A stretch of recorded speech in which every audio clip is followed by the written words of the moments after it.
ഈശോ മിശിഹായ്ക്ക് സ്തുതിയായിരിക്കട്ടെ. പ്രിയപ്പെട്ട മാതാപിതാക്കളെ, അനുഗ്രഹത്തിൻ്റെ പ്രാർത്ഥന ബെഡ്ഡേറ്റ് പ്രയർ. ഇന്ന് ഈ പ്രഭാതത്തിൽ മക്കളുടെ അനുഗ്രഹത്തിനായി നമ്മൾ ഓരോരുത്തരും ചേർന്ന് പ്രാർത്ഥിക്കുന്നു. മക്കളെ അനുഗ്രഹിക്കുന്നു. മക്കളുടെ ജീവിതത്തിൽ കർത്താവിന് വലിയ കൃപകൾ നിറയട്ടെ, അനുഗ്രഹമായി തീരട്ടെ. അവരുടെ പ്രതിസന്ധികൾ നീങ്ങിപ്പോകട്ടെ, കൃപയാർന്ന ജീവിതത്തിന് ഉടമകളായി തീരട്ടെ. ഇന്ന് സുഭാഷിതങ്ങൾ 1-ാം അധ്യായം 8 മുതലുള്ള വചനങ്ങൾ അവിടെ പറയുകയാണ്. നിന്റെ പിതാവിൻ്റെ പ്രബോധനം ചെവിക്കൊള്ളുക, മാതാവിൻ്റെ ഉപദേശം നിരസിക്കരുത്. പ്രിയപ്പെട്ട മാതാപിതാക്കളെ, ഇന്നത്തെ കാലഘട്ടത്തിൽ മക്കൾക്ക് നഷ്ടപ്പെട്ടു പോകുന്നതാണ് കുടുംബത്തോടും മാതാപിതാക്കളോടുള്ള ബന്ധം. മാതാപിതാക്കളെ അനുസരിക്കുന്നില്ല, മാതാപിതാക്കളുടെ ഉപദേശം കേൾക്കാൻ പറ്റുന്നില്ല, മാതാപിതാക്കളുടെ ചെറിയൊരു ശിക്ഷണം പോലും അവർക്ക് ഉൾക്കൊള്ളാൻ പറ്റുന്നില്ല. വളരെയധികം ഞെരുക്കത്തിലേക്ക്, ഒരു ഇടുങ്ങിയ ചിന്താഗതിയിലേക്ക് മക്കൾ മാറിപ്പോവുക. എനിക്ക് ജന്മം നൽകിയ അപ്പന് വിദ്യാഭ്യാസം കുറവായിരിക്കാം, മക്കൾ ആഗ്രഹിക്കുന്ന സൗന്ദര്യം കുറവായിരിക്കാം. പക്ഷേ അതിനൊക്കെ പേരിൽ മാതാപിതാക്കളോട് മിണ്ടിയിട്ട് കാലങ്ങളായി, അപ്പനോട് മിണ്ടിയിട്ട് അമ്മയോട് മിണ്ടിയിട്ട് കാലങ്ങളായ മക്കളുണ്ട്.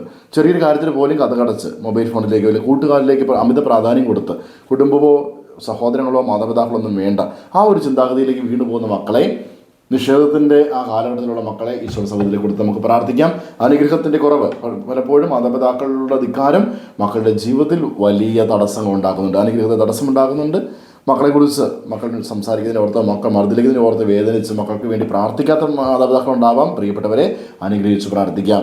ഈ ഒരു കൃപ മാതാപിതാക്കളെ സ്നേഹിക്കുവാനും കുടുംബത്തോട് ഒരു താല്പര്യം ഉണ്ടാകുവാനും കൃപയ്ക്ക് വേണ്ടി നമുക്ക് പ്രാർത്ഥിക്കാം. അങ്ങനെ ദൈവാനുഗ്രഹത്തെ തടസ്സപ്പെടുത്തുന്ന എല്ലാ ഭാരങ്ങൾ, ശാപങ്ങൾ, കണ്ണുനീരുകൾ മാറിപ്പോയി മക്കളുടെ ജീവിതം അനുഗ്രഹമായി അവർ ദൈവത്തെ മഹത്വപ്പെടുത്തുകയും മാതാപിതാക്കളോട് ചേരുകയും സ്നേഹമായി തീരുകയും ചെയ്യട്ടെ. മക്കളുടെ ജീവിത വിജയം നമ്മുടെ കുടുംബത്തിന് തന്നെ അനുഗ്രഹത്തിന് കാരണമായി തീരട്ടെ. ആമീൻ.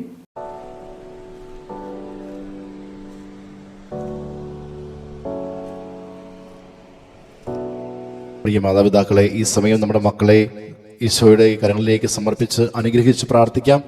മക്കൾ അടുത്തുണ്ടെങ്കിൽ അവരുടെ ശിരസിൽ കൈവച്ചും, അതിന് സാധിക്കാത്ത പക്ഷം അവരെ മനസ്സിലോർത്ത് അവരുടെ പേര് പറഞ്ഞ് നമുക്ക് പ്രാർത്ഥിക്കാം.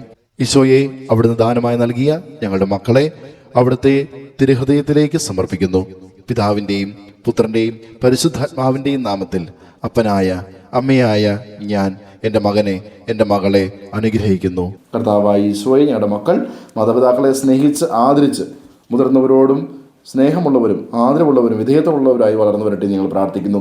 അങ്ങനെ കർത്താവ് ഇവിടുത്തെ വചനത്തിൻ്റെ ശക്തിയും അഭിഷേകവും കൃപയും മക്കൾ നിറയുകയും മാതാപിതാക്കളിൽ നിന്നും അനുഗ്രഹം നേടിക്കൊണ്ട് മക്കൾ ജീവിതത്തിലെ എല്ലാ പ്രതിസന്ധികളും മറികടന്ന് വിജയിക്കട്ടെ. യേശുവേ നന്ദി. Hallelujah, hallelujah, hallelujah.